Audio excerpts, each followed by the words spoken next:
ভারত, চীন ও রাশিয়ার যৌথ সেনা নাকি মহড়া দিচ্ছে। সম্প্রতি এই তথ্য প্রকাশিত হয়েছে আমেরিকার প্রতিরক্ষা গোয়েন্দা ওয়ার্ল্ড থ্রেট অ্যাসেসমেন্টের রিপোর্টে।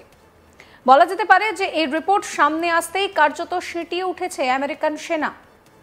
কারণ বিশ্বের মধ্যে আধুনিক ও শক্তিশালী অস্ত্র ব্যবহারের জন্য সুনাম থাকলে একসঙ্গে রাশিয়া, চীন ও ভারতের মতো দেশের যৌথ সেনা সামরিক মহড়া করছে কেন, তা ভেবেই চিন্তায় পড়েছে আমেরিকার সেনা। এই প্রসঙ্গে বলে রাখা ভালো, অপারেশন সিন্দুরে পাকিস্তানের বিরুদ্ধে ভারতীয় সেনার পরাক্রম কিন্তু ঠারে ঠোরে বিশ্বের কাছে বার্তা পৌঁছে দিয়েছে যে সন্ত্রাসবাদ নির্মূল করতে ভারত যে কোনো রকম অবস্থাতে কোনো চাপের কাছে মাথা নোয়াবে না। এই পরিস্থিতিতে আমেরিকার প্রতিরক্ষা গোয়েন্দা রিপোর্টে যেটা উঠে এসেছে তা হলো চীন রাশিয়ার সঙ্গে অংশীদারিত্বের নির্বাচিত ক্ষেত্রগুলিকে নিয়ে এগিয়ে যাবে, তবে রাশিয়াকে প্রকাশ্যে উপকরণ বা মারাত্মক সামরিক সহায়তা প্রদানের মতো পদক্ষেপ এড়িয়ে চলবে, যা বেজিংয়ের জন্য সুনাম বা অর্থনৈতিক ক্ষতির কারণ হতে পারে। রাশিয়ার নেতাদের সঙ্গে সাক্ষাৎ করে চীন রাশিয়ার বিশ্বব্যাপী কার্যকলাপকে সমর্থন করে। আরও বিশদে বললে জাতিসংঘ, ব্রাজিল, রাশিয়া, ভারত, চীন, দক্ষিণ আফ্রিকা অর্থাৎ ব্রিক্স এবং দক্ষিণ পূর্ব এশিয়ার দেশগুলির সংগঠনের মতো বিভিন্ন ফোরামে রাশিয়ার সঙ্গে কাজ করে চীন রাশিয়ার বিশ্বব্যাপী পদক্ষেপগুলোকে বৈধতা দেয়। চীন রাশিয়ার সঙ্গে দ্বিপাক্ষিক সামরিক মহড়া এবং অভিযান ক্রমাগতভাবে সম্প্রসারণ করেছে এবং গত বছর সম্মিলিত বিমান ও সামুদ্রিক টহল পরিচালনা করেছে। রিপোর্টে বলা হয়েছে চীন উত্তর কোরিয়ার ওপর নিষেধাজ্ঞা আরোপের নতুন প্রচেষ্টাকে বাধা দিতে থাকবে এবং উত্তর কোরিয়ার নিরাপত্তা উদ্বেগ দূর করতে ব্যর্থতার জন্য আমেরিকাকে দোষারোপ করবে। যদিও চীন উত্তর কোরিয়া সম্পর্কে নিজস্ব শক্তিশালী নিরাপত্তার উদ্বেগ পোষণ করে। রিপোর্টে ভারত সম্পর্কেও বলা হয়েছে ভারতের প্রধানমন্ত্রী নরেন্দ্র মোদীর প্রতিরক্ষা অগ্রাধিকার সম্ভবত বিশ্বব্যাপী নেতৃত্ব প্রদর্শন, চীনের বিরুদ্ধে লড়াই এবং নিউ দিল্লির সামরিক শক্তি বৃদ্ধির উপরেই কেন্দ্রীভূত হবে।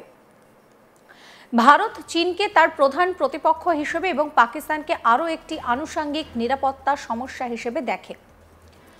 যদিও মে মাসের মাঝামাঝি সময় ভারত এবং পাকিস্তান উভয়ের সামরিক বাহিনী দ্বারা সীমান্ত পার হয়ে আক্রমণ চালানো হয়েছিল। ভারত প্রায় নিশ্চিতভাবে এই বছর তার অভ্যন্তরীণ প্রতিরক্ষা শিল্প গড়ে তোলা, সরবরাহ শৃঙ্খলের উদ্বেগ কমানো এবং তার সামরিক বাহিনীকে আধুনিকীকরণ করার জন্য মেড ইন ইন্ডিয়া উদ্যোগের প্রচার চালিয়ে যাবে।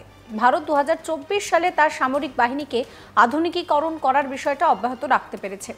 পারমাণবিক সক্ষম উন্নয়নমূলক অগ্নি-1 প্রাইম এবং অগ্নি-V মাল্টিপল স্বাধীনভাবে লক্ষ্যবস্তু যোগ্য রি-এন্ট্রি ভেহিকেলের পরীক্ষা চালিয়েছে। পাশাপাশি তার পারমাণবিক ত্রয়ীকে শক্তিশালী করতে এবং প্রতিপক্ষকে প্রতিরোধ করার ক্ষমতা জোরদার করার জন্য তার দ্বিতীয় পারমাণবিক চালিত সাবমেরিনও কমিশন করেছে। ভারত 2025 সাল পর্যন্ত রাশিয়ার সঙ্গে তার সম্পর্ক বজায় রাখবে, কারণ তারা রাশিয়ার সঙ্গে তার সম্পর্ক তার অর্থনৈতিক ও প্রতিরক্ষা লক্ষ্য অর্জনের জন্য গুরুত্বপূর্ণ বলে মনে করে।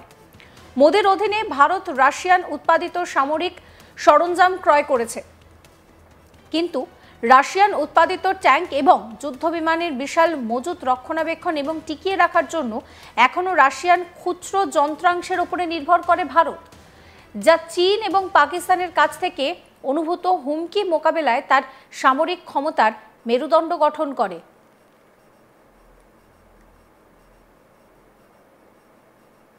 রিপোর্টে পাকিস্তান সম্পর্কে বলা হয়েছে পাকিস্তান ভারতকে অস্বস্তির মধ্যে ফেলতে পারে, রীতিমতন ভারতের অস্তিত্বের হুমকি হিসেবে দেখে এবং ভারতের প্রচলিত সামরিক সুবিধাকে প্রতিহত করার জন্য যুদ্ধক্ষেত্রের পারমাণবিক অস্ত্রের উন্নয়ন সহ সামরিক আধুনিকীকরণের প্রচেষ্টা চালিয়ে যাবে।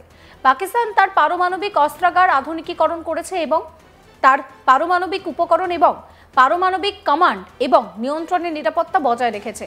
পাকিস্তান প্রায় নিশ্চিতভাবে বিদেশি সরবরাহকারী এবং মধ্যস্থতাকারীদের কাছ থেকে ওয়েপন অফ মাস ডিস্ট্রাকশন বা গণবিধ্বংসী অস্ত্র সংগ্রহ করে। পাকিস্তান মূলত চীনের অর্থনৈতিক ও সামরিক অনুদানের গ্রহীতা এবং পাকিস্তানি বাহিনী প্রতি বছর চীনের PLA এর সঙ্গে একাধিক সম্মিলিত সামরিক মহড়া পরিচালনা করে, যার মধ্যে 2024 সালের নভেম্বরে সম্পন্ন একটি নতুন বিমান মহড়াও রয়েছে।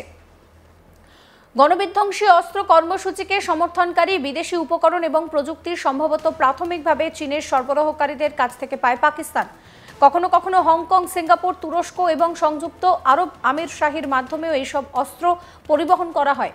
তবে চীন পাকিস্তান অর্থনৈতিক করিডোর প্রকল্পগুলিকে সমর্থনকারী চীনা কর্মীদের লক্ষ্য করে সন্ত্রাসী হামলা দেশগুলির মধ্যে দ্বন্দ্বের একটি অন্যতম কেন্দ্রবিন্দু হিসেবে আবির্ভূত হয়েছে।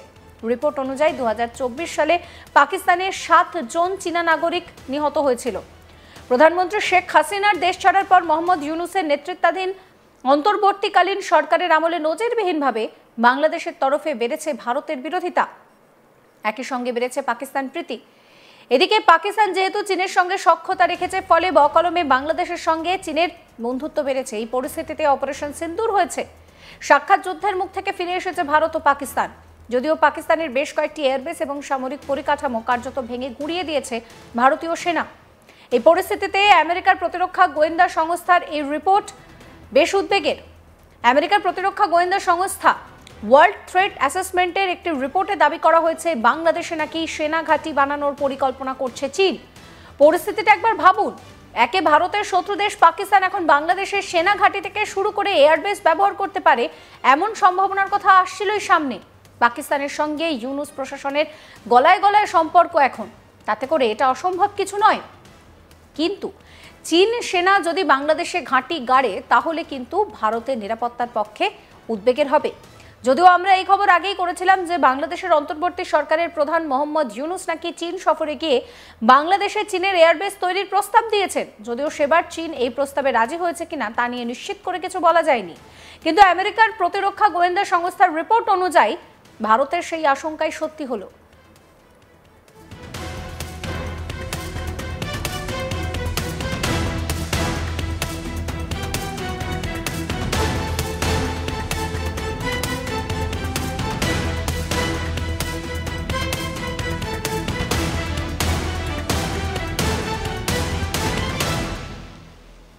এবার আসা যাক রিপোর্টে এই বিষয়ে ঠিক কি বলা হয়েছে। 2025 সালে 5 এপ্রিল কম্বোডিয়ায় প্রধানমন্ত্রী নরেন্দ্র মোদী এবং চীনের পিপলস লিবারেশন আর্মি বা পিএল-এর একটি প্রতিনিধি দল কম্বোডিয়ায় রিম নৌঘাটিতে যৌথ লজিস্টিক্স এবং প্রশিক্ষণ কেন্দ্র উদ্বোধন করে। চীনের জাতীয় প্রতিরক্ষা মন্ত্রণালয় জোর দিয়ে বলেছে যে এই কেন্দ্রটি সন্ত্রাসবাদ দমন, দুর্যোগ প্রতিরোধ, মানবিক সহায়তা এবং প্রশিক্ষণের মতো ক্ষেত্রে যৌথ অভিযানে সহযোগিতা করবে।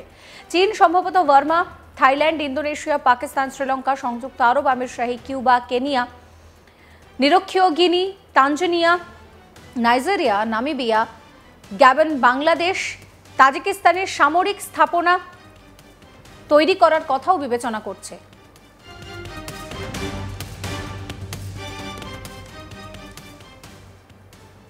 সমস্ত খবরের আপডেটের জন্য আপনাদের নজর থাকুক আজ তাক বাংলায়। চ্যানেলটিকে সাবস্ক্রাইব করবেন, নোটিফিকেশন পেতে বেল আইকনে ক্লিক করবেন, ফলো করতে ভুলবেন না আজ তাক বাংলার হোয়াটসঅ্যাপ চ্যানেলও।